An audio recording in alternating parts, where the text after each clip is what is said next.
आणि आता मुंबई पुण्यातल्या टॉप 9 बातम्या। दक्षिण मुंबईमधील कंपनी मालकाची मराठी मुलाला मारहाण, ठाकरे गटाच्या पदाधिकाऱ्यांनी माफी मागायला लावली आहे। कंपनी मालकाच्या भावानं मारहाण केलेल्या मुलाची आता माफी त्याने मागितली। न्यू सिक्युरिटी सर्व्हिस या कंपनी मालकानं मारहाण केलेली होती।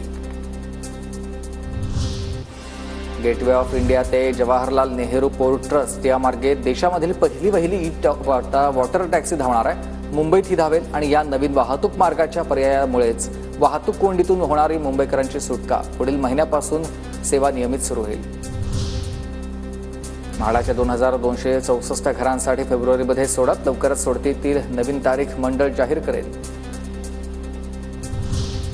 झोपडपट्टी पुनर्वसन योजनेअंतर्गत मुंबईमध्ये 16,000 सदनिकांचं बांधकाम पूर्ण झालंय। काही दिवसांमध्ये सदनिकांचा ताबा देण्यात येईल। झोपडपट्टी धारकांचे घरभाडं वसूल करण्याचं देखील प्राधिकरणाचं उद्दिष्ट आहे। पुण्यात गुएलिन बॅरे सिंड्रोमचे 22 संशयित रुग्ण आढळले। तर रुग्णांमध्ये नमुने तपासणीसाठी पुणे पाठवलेले आहेत। पुणे पालिका परिस्थितीवरच नियंत्रण ठेवून असल्याची माहिती आहे। पिंपरी चिंचवड शहराला पाणी पुरवठा करणारी 4 फूट व्यासाची मुख्य जलवाहिनी फुटलेली आहे। हजारो लिटर पाणी वाया जात आहे।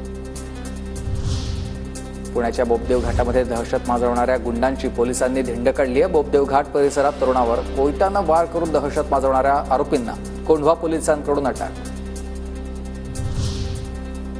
पुणे शहर परिसरामध्ये बेकायदा वास्तव्य करणाऱ्या बांगलादेशी घुसखोरांवर कारवाई करा, पोलीस आयुक्त अमितेश कुमारांचे आदेश आहेत। बांगलादेशी घुसखोरांच्या विरोधामध्ये पोलिसांकडून शोध मोहीम। गर्डर बसवण्यासाठी मुंबई पुणे द्रुतगती महामार्गावर 3 दिवस वाहतूक ब्लॉक। दुपारी 12 ते 3 या दरम्यान मुंबईहून पुण्याकडे जाणारी वाहतूक बंद राहील।